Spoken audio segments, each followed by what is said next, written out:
അമ്മേ പരിശുദ്ധ അമ്മേ, അമ്മേ പരിശുദ്ധമ്മേ, ദൈവമാതാവേ, ദൈവമാതാവേ, കൃപാസനത്തിലൂടെ ഞങ്ങൾക്കും ഞങ്ങളുടെ ദേശത്തിനും അമ്മ മധ്യസ്ഥം തേടി തന്ന എല്ലാ അനുഗ്രഹങ്ങൾക്കും കൃപകൾക്കും ഞങ്ങളിപ്പോൾ ഹൃദയം നിറഞ്ഞ നന്ദി പറയുന്നു. അമ്മേ പരിശുദ്ധമ്മേ, ദൈവമാതാവേ, 2004 ഡിസംബർ 7-ാം തീയതി ഉച്ചകഴിഞ്ഞ് 2:30 കൃപാസനത്തിൽ സംഭവിച്ച അമ്മയുടെ പ്രത്യക്ഷപ്പെടലിനെ കുറിച്ച് തിരുസഭയ്ക്ക് സമർപ്പിച്ചിരിക്കുന്ന പഠനരേഖകളുടെ സഭാത്മകമായ പഠനം ആരംഭിക്കുവാൻ ഞങ്ങൾ പ്രാർത്ഥിക്കുന്നു. അമ്മേ പരിശുദ്ധമ്മേ, ഭൂസ്വലോകങ്ങളുടെ രാജ്ഞിയായ അങ്ങേക്ക് ഭൗമ സംരക്ഷണത്തിനായി പ്രപഞ്ച പ്രകൃതിയെ തിരുസഭ പ്രതിഷ്ഠിക്കുവാൻ ഈ പ്രത്യക്ഷീകരണം വഴി ഇടയാക്കണമേ. പരിശുദ്ധ അമ്മേ, ജപമാല മാതാവേ, സകല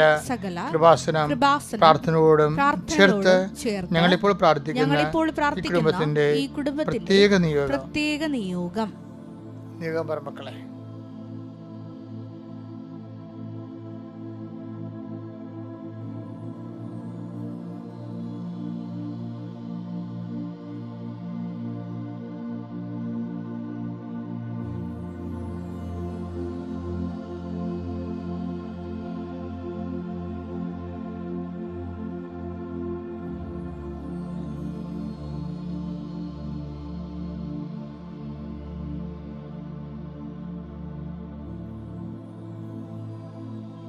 അമ്മയുടെ പ്രത്യക്ഷീകരണത്തിന്റെ അനുഗ്രഹവേളയിൽ ഞങ്ങൾക്ക് സാധിച്ചു തരുവാൻ കനിയണമേ.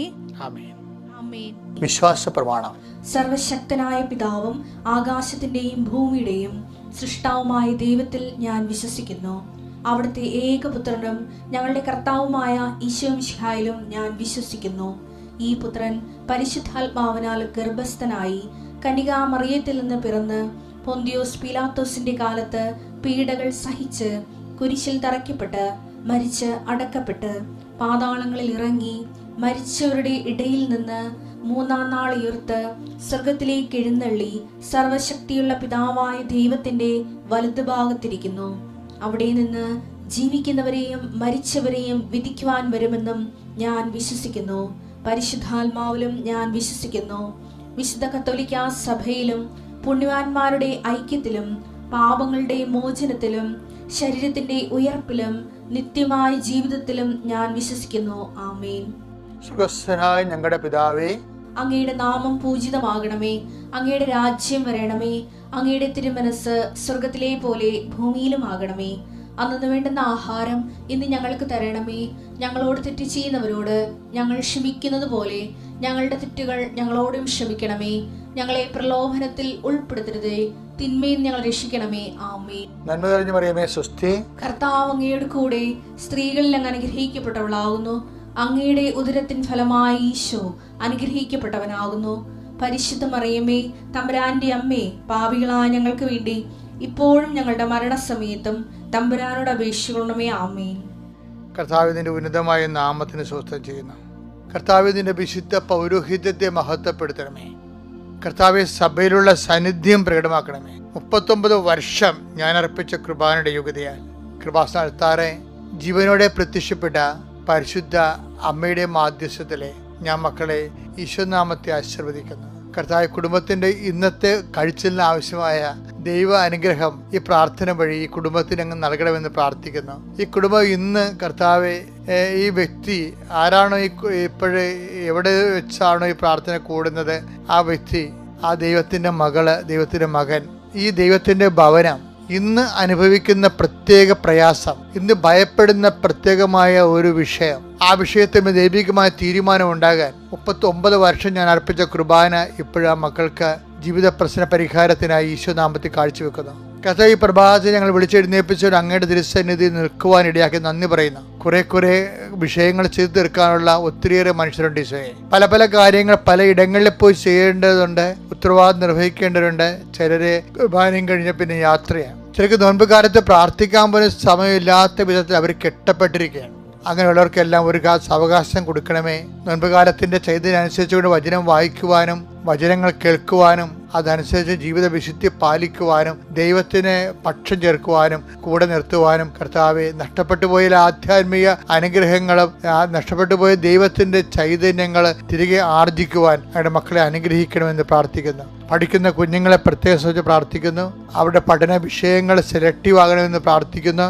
അവർ പഠിക്കുന്നതെല്ലാം അടുത്ത ദിവസങ്ങളിൽ വന്ന് അവരെ അതിനെ അതിജീവിക്കുവാനുള്ള നല്ല മാർക്ക് വാങ്ങി പാസ്സാകാനുള്ള പ്രത്യേക സാഹചര്യം ഒരുക്കണമെന്ന് പ്രാർത്ഥിക്കുന്നു. പഠനത്തിന് വിഖ്യാതമായി നിൽക്കുന്ന കുടുംബ വഴക്കുകൾ, സാഹചര്യങ്ങൾ, മറ്റു തരത്തിലുള്ള വിഷമതകൾ, അതിനേക്കാൾ ഉപരി കുടുംബത്തിൻ്റെ പല വിഷയങ്ങൾ, കമ്പനി ചെയ്യുന്നവരുണ്ട്, ബൈ പ്രൊഫഷണലായിട്ടുള്ള ജോലികൾ ചെയ്യുന്നവരുണ്ട്, ഡോക്ടർമാരുണ്ട്, അങ്ങനെയുള്ളവർ എല്ലാവരെയും അവരുടെ പ്രൊഫഷണൽ മേഖലകളിൽ ചെയ്യുന്നവരുണ്ട്, ഏജൻസികളുണ്ട്, അങ്ങനെയുള്ള എല്ലാവരെയും സമർപ്പിച്ച് പ്രാർത്ഥിക്കുന്നു. കർത്താവിൻ്റെ വലിയ കരുണ അവരേക്ക് ആവശ്യിക്കട്ടെ. കൂട്ടുകൂടി കളക്റ്റീവായിട്ട് ചെയ്യുന്ന ബിസിനസ്സുകളുണ്ട്, അതിൽ പടലപ്പിണക്കങ്ങളിലുണ്ട് കൊണ്ട് പലപ്പോഴും അവരെ കൂട്ടവസാനിപ്പിച്ചിട്ട് പിരിഞ്ഞിട്ട് ഒരാളുടെ തലയിൽ എല്ലാ കടങ്ങളും വരുന്നവരുണ്ട്. കടം വീട്ടി അത് ഏറ്റെടുക്കേണ്ട ആവശ്യങ്ങൾ വരുന്നവരുണ്ട്, അതിന് സമ്മർദ്ദങ്ങളുണ്ട്. ഇങ്ങനെ പലതരത്തിൽ മനസ്സ് പിരിമുറുക്കം കൊള്ളുന്നവരുണ്ട്. ഈശോയെ, അവരെല്ലാം നീ സന്ധിക്കണം പ്രാർത്ഥിക്കുന്നു. വീട് നഷ്ടപ്പെടാൻ പോകുന്നവരുണ്ട്, വീട് സ്ഥലം ഒരുമിച്ച് നഷ്ടപ്പെടുന്നവരുണ്ട്. കർത്താവ് അത് വിൽക്കാൻ വേണ്ടി പരിശ്രമിക്കുന്നവരുണ്ട്. ഇങ്ങനെ വ്യത്യസ്തങ്ങളായ വിഷമതകളിൽ കർത്താവ് വിദേശത്തുള്ള ഞങ്ങളുടെ മക്കളെ പ്രത്യേകിച്ച് പ്രാർത്ഥിക്കുന്നു. അവരുടെ പഠനങ്ങൾ പഠിച്ചിട്ട് അവരുടെ വിസ പഠനകാലം കഴിഞ്ഞപ്പോൾ എക്സ്പയർ ആകാൻ പോകുന്നു. അവർക്ക് വിസ പുതുക്കി കിട്ടണില്ല. അത് എല്ലാ മേഖലകളിലും വേദനിക്കുന്നവരെ കർത്താവ്, നാട്ടിലാണെങ്കിൽ അവർക്ക് വല്ലാത്ത കടങ്ങൾ വന്നിരിക്കുന്നു. അവരെല്ലാവരും സന്ധിക്കണം പ്രാർത്ഥിക്കുന്നു. മക്കളില്ലാത്തവരെ, വിവാഹം ഒത്തുവരാത്തവരെ, ഭവനരഹിതരെ, വഴിയില്ലാത്തവരെ, സാമ്പത്തികമായ സുസ്ഥിതിയില്ലാത്തവരെ, ഒരു തൊഴിലും കാണാത്തവരെ, അതിനുവേണ്ടി പരിശ്രമിക്കുന്നവരെ എൻ്റെ കർത്താവിൻ്റെ ഉന്നതമായ നാമത്തെ സഭയുടെ അധികാരത്തിൽ കുരിശടയാളത്തെ അനുഗ്രഹിക്കപ്പെടട്ടെ. എൻ്റെ മക്കൾ, നമ്മൾ ഇന്ന് വായിക്കുന്നത് ഇപ്പോൾ പരീക്ഷക്കാലമാണല്ലോ. പരീക്ഷക്കാലമാണ്, അതുപോലെ പ്രാർത്ഥനാക്കാലമാണ്. കൃപാസനത്തിലാണെങ്കിൽ എല്ലാ ദിവസവും പരീക്ഷയില്ലാത്ത ദിവസങ്ങളൊക്കെ നൂറ് കണക്കിന് കുഞ്ഞുങ്ങളാണ് ഹോൾ ടിക്കറ്റ് വെഞ്ചരിപ്പിക്കാൻ വേണ്ടി വരണത്. അപ്പോൾ അവരുടെ മാതാപിതാക്കന്മാരുടെ ഉടമ്പടി സീറ്റ് കാണിച്ചാൽ മതി, ഉടമ്പടി കാർഡ് കാണിച്ചാൽ. പക്ഷെ അത് അപ്ഡേറ്റ് ആയിരിക്കണം, പുതുക്കിയതായിരിക്കണം. കാര്യം നിങ്ങൾ ഉടമ്പടിയിലായിരിക്കണമല്ലോ. പണ്ട് ചിലർ ഇപ്പം പരീക്ഷക്കാരായപ്പോൾ പണ്ടെങ്ങോ ഉടമ്പടി ചെയ്തതാണ്, അവരതൊക്കെ വലിച്ചുകൊണ്ട് വരുന്നുണ്ട്. അവർ ഉടമ്പടി ഉഴപ്പിയതാണ്. 90 ദിവസം കഴിഞ്ഞ് ഉടമ്പടി പുതുക്കുന്നില്ലെങ്കിൽ നിങ്ങൾ ഉടമ്പടിയിലല്ലാതെ ക്യാൻസൽഡ് ആണ്. നിങ്ങൾക്ക് വേണേൽ പുതുക്കാം, പക്ഷേ ഹോൾ ടിക്കറ്റൊക്കെ വെഞ്ചരിച്ച് കിട്ടും. പക്ഷേ കൗൺസിലിങ്ങും മെസ്സേജൊന്നും നടക്കത്തില്ല. എന്താ പറയണമെന്ന് കാര്യം എന്ന് വെച്ചാൽ, ചില ആൾക്കാർക്ക് ചില വിഷയങ്ങളുണ്ടാകുമ്പോൾ അവർ ക്യാൻസലായ ഉടമ്പടി എടുത്തിട്ട് വരും. അങ്ങനെയൊന്നും വരരുത്. കാര്യം ഉടമ്പടി എന്ന് പറഞ്ഞ ഒരു ജീവിതമാണ്, അല്ലാതെ അച്ഛനെ കാണാൻ വേണ്ടിയുള്ള ചീട്ടല്ല. അതിനെ ബുദ്ധിബോധം ഇല്ലാത്തൊക്കെ ഉടമ്പടി എടുത്തിട്ടുണ്ട് കുറച്ച് പേര്. അതുകൊണ്ട് വളരെ ശ്രദ്ധിച്ച് വേണം ഈ കാര്യങ്ങൾ. ദൈവത്തോട് നമ്മൾ പരിശുദ്ധ അമ്മയുടെ മാധ്യസ്ഥത്തിൽ ഈശോയോട് ചെയ്യുന്ന കർത്താവിൻ്റെ വചനമനുസരിച്ച് സുവിശേഷ സാക്ഷിയായി ജീവിച്ചുകൊള്ളാമെന്ന് പറഞ്ഞുകൊണ്ട് വചനാധിഷ്ഠമായി ജീവിക്കുന്ന ഒരു ജീവിതക്രമമാണ് ഉടമ്പടി ജീവിതം. അതൊന്ന് ശ്രദ്ധിക്കണം. അതുകൊണ്ട് നമ്മൾക്ക് പ്രാർത്ഥനാക്കാലം, പരീക്ഷാക്കാലം, പ്രാർത്ഥനാക്കാലമാണെന്ന് പറഞ്ഞാലും ചിലർ പ്രാർത്ഥിച്ചാലും വലിയ ഗുണമൊന്നും ഉണ്ടാകത്തില്ല. എന്താ കാര്യം? പ്രാർത്ഥിക്കുന്നതിൻ്റെ ഇടയ്ക്ക് അവർ മൊബൈൽ എടുക്കും. പള്ളി വന്നിട്ട് പോലും ചാടിപ്പോയി മൊബൈൽ വരുമ്പോൾ അങ്ങനെ അവൻ പള്ളിയിൽ കുർബാനയിൽ കർത്താവിൻ്റെ മുമ്പിൽ നിൽക്കുകയാണ്. അപ്പോൾ ആരോ ഒരു കടവാൻ പോകത്ത് അവനെ വിളിക്കും, കുറേ ചാടി പള്ളിയുടെ മുറ്റത്ത് വീഴും. ഇത് അവിടെ മൊബൈൽ എടുക്കും. അപ്പോൾ അതൊക്കെ എന്ന് വെച്ച് കഴിഞ്ഞാൽ ഗുണത്തെക്കാരെ ദോഷമേ ചെയ്യത്തുള്ളൂ. കാര്യം എന്താ വെച്ചാൽ പ്രശ്നം വെച്ചാൽ നീ വീട്ടിലാണ് ഇരിക്കണമെങ്കിൽ അത്രയും തലവേദന ദൈവത്തിന് കുറേ. എന്താ കാര്യം വെച്ച് കഴിഞ്ഞാൽ മറ്റുള്ളവർ ഉതപ്പിൽ പിടിക്കത്തില്ല. നീ മറ്റുള്ളവർക്ക് ദുർമാതൃകയാണല്ല. അതുകൊണ്ട് ദൈവത്തിന് സാക്ഷിയായിട്ട് ജീവിക്കാൻ നോക്കണം. അത് തമാശനെ പെട്ടെന്ന് പറഞ്ഞതേ ഉള്ളൂ. ഞാൻ ഇപ്പോൾ പറയാൻ പോണ വിഷയം അതൊന്നുമല്ല. ഐസിയയുടെ പുസ്തകം നമ്മൾ വായിക്കാം. ഐസിയ 29:8. സിയോൻ പർവ്വതത്തിനെതിരെ യുദ്ധം ചെയ്യുന്ന ശത്രു സമൂഹം ഭക്ഷിക്കുന്നതായി സ്വപ്നം കണ്ടിട്ട് ഉണരുമ്പോൾ വിശക്കുന്നവനെ പോലെയും കുടിക്കുന്നതായി സ്വപ്നം കണ്ടിട്ട് വരണ്ട തൊണ്ടയുമായി ഉണരുന്നവനെ പോലെയും ആകും. ഇതെന്ന് പറയുന്നത് നോൻപ് കാലം എന്നൊക്കെ അറിയാല്ല, ഉപവാസത്തിന്റെയും പ്രാർത്ഥനയുടെയും കാലമാണ്. പക്ഷെ ചില പ്രാർത്ഥനകൾ പാളിപ്പോകുന്നുണ്ട്. പ്രാർത്ഥനയുടെ ഇടയ്ക്ക് ഇതുപോലെ ഞാൻ മുമ്പ് പറഞ്ഞ മൊബൈൽ പോലെയുള്ള സംഭവങ്ങൾ എടുക്കുകയും ഇനി ഒന്നും എടുത്തില്ലേ പോലെ പരവിചാരം കൊണ്ടിരിക്കുകയും ചെയ്യത്തില്ലേ. അപ്പോൾ അവർ പ്രാർത്ഥിച്ച് കഴിയുമ്പോൾ അവർക്ക് സംഭവിക്കുന്നത് എന്താണ്? ഭക്ഷിക്കുന്നതായിട്ട് സ്വപ്നം കാണും, പക്ഷെ എഴുന്നേൽക്കുമ്പോൾ വിശക്കുമെന്ന്.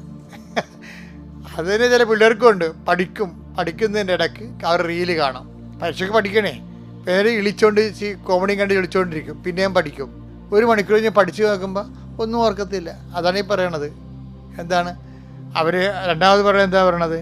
അതായത് കുടിക്കുന്നതായിട്ട് സ്വപ്നം കാണും. സ്വപ്നം മാത്രമാണ്. ഈ പല വിചാരത്തോടെ പ്രാർത്ഥിക്കുന്നതും പല കാര്യങ്ങൾ കണ്ടുകൊണ്ട് ഇടയ്ക്ക് പഠിക്കുന്നതുമെല്ലാം ശരിക്കും പറഞ്ഞാൽ കുടിക്കുന്നതായിട്ട് സ്വപ്നം കാണുന്നവരാണ്. കഴിക്കുന്നതായിട്ട് സ്വപ്നം കാണും, പക്ഷേ എഴുന്നേക്കുമ്പോൾ വിശക്കും. ബൈബിളിൻ്റെ രസം, എക്സ്പ്രഷൻസ് ഓഫ് ദി ബൈബിളേ ഭയങ്കര രസം. നമ്മുടെ ജീവിതം ശരിക്കും ഇങ്ങനെ പോസ്റ്റ്മോർട്ടം ചെയ്ത് തരും ഇങ്ങോട്ട്. ഇപ്പം നീ ഏത് നിൻ്റെ സ്റ്റാറ്റസ് എന്താണെന്ന്. പ്രാർത്ഥനാ കാലം എന്ന് പറയുമ്പോൾ പല വിചാരം നിർത്തിയിട്ട് പ്രാർത്ഥനയിൽ ഏകാഗ്രത ഉണ്ടാകണം. അത് നമ്മുടെ ഭാഗത്തുനിന്ന് ബോധപൂർവമായ ശ്രമം ഉണ്ടാകണം. ഇപ്പോൾ എനിക്കിങ്ങനെ പ്രാർത്ഥനയിൽ ഇപ്പോൾ കടലാണെങ്കിൽ തിരച്ചിലുണ്ടാകത്തില്ലേ? കടലിൽ തിരച്ചിലുണ്ടാകത്തില്ലേ? അപ്പോൾ തിരയെല്ലാം ഒഴിഞ്ഞതിന് ശേഷം നമുക്ക് കടലിൽ കുളിക്കാൻ പറ്റുമോ? അപ്പോൾ എല്ലാ പല വിചാരങ്ങളും മാറിയതിന് ശേഷം നമുക്ക് പ്രാർത്ഥിക്കാൻ പറ്റുമോ? ഒരിക്കലും പ്രാർത്ഥിക്കാൻ പറ്റുകയില്ല. മനസ്സിങ്ങനെ കടൽ പോലെ തെരഞ്ഞുകൊണ്ടിരിക്കും. അപ്പോൾ എനിക്ക് എൻ്റെ ശ്രദ്ധപ്പെട്ട് കഴിഞ്ഞാൽ അപ്പം തന്നെ ഞാൻ മനസ്സാപണം ചൊല്ലും. ഞാനെങ്ങനെയാണ് പല വിചാരത്തിന് അതിജീവിക്കണം? പ്രാർത്ഥിച്ചുകൊണ്ടിരിക്കുമ്പോൾ എന്തെങ്കിലും തരത്തിലുള്ള വികട ചിന്ത വന്നെങ്കിൽ എൻ്റെ ദൈവം ഏറ്റവും നല്ലവരും എല്ലാത്തിനും ഉപരി സ്നേഹിക്കപ്പെടുകയും അങ്ങനെ പാവം ചെയ്യുന്നവർ പൂർണ്ണകൃത്യം പാവം തന്നെയാണല്ലോ പല വിചാരം എന്ന് പറയുന്നത്. നമ്മൾ ദൈവത്തോട് സംസാരിച്ചുകൊണ്ടിരിക്കുമ്പോൾ ഇടയ്ക്ക് പിശാചിനോട് സംസാരിച്ചാൽ പിന്നെ അതെങ്ങനെ പാവമാകാതിരിക്കണേ? അപ്പോൾ അതുപോലെ പ്രാർത്ഥന എന്ന് പറയുന്നത് നോൻപ് കാലം പ്രാർത്ഥനാക്കാലമാണ്. പക്ഷേ അതേസമയം തന്നെ പല വിചാരങ്ങൾ പ്രാർത്ഥന ഉണ്ടാകുമ്പോൾ സ്വാഭാവികമായിട്ട് നമുക്കിത് പ്രതീക്ഷിക്കാം. പക്ഷെ നമ്മൾ കൺട്രോൾ ചെയ്യണം. നമുക്ക് കൺട്രോൾ ചെയ്യാൻ ഈ മനസ്സാപ്പാണ് എൻ്റെ ഈ സൂത്രം നല്ലതാണ് എന്നെ സഹായിച്ചിട്ടുണ്ട് കുറേ.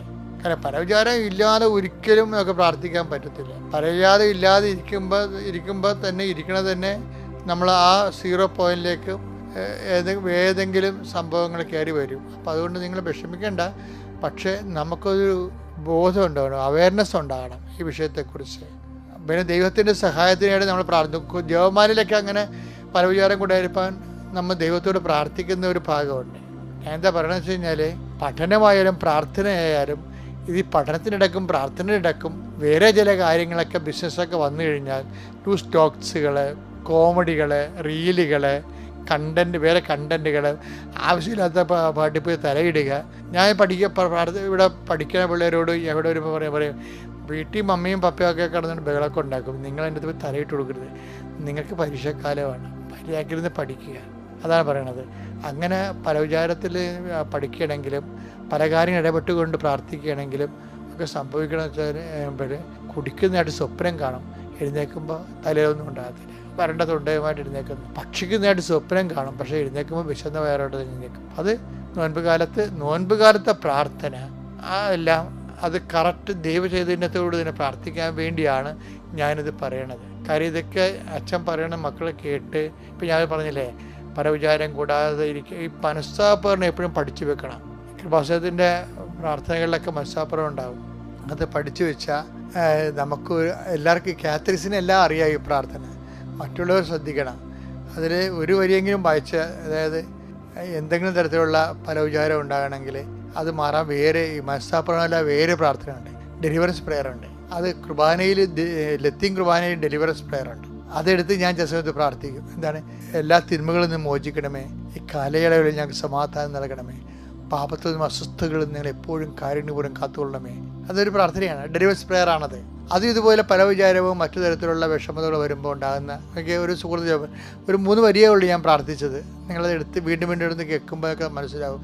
എല്ലാ തിന്മകളിൽ നിന്നും കർത്താവേ, എല്ലാ തിന്മകളിൽ നിന്നും മോചിക്കണമേ, ഈ കാലയളവിൽ ഞങ്ങൾക്ക് സമാധാനം നൽകണമേ, പാപത്തിൽ നിന്നും അസ്വസ്ഥതകളിൽ നിന്നും നിങ്ങളെപ്പോഴും കാരുണ്യപൂർവ്വം കാത്തുകൊള്ളണമേ. അതിന് ഇംഗ്ലീഷ് വേർഷൻ ഭയങ്കര deliver us lord from the holy evil എന്നാണ്. അപ്പം ഡെലിവറൻസ് പ്രെയറാണത്.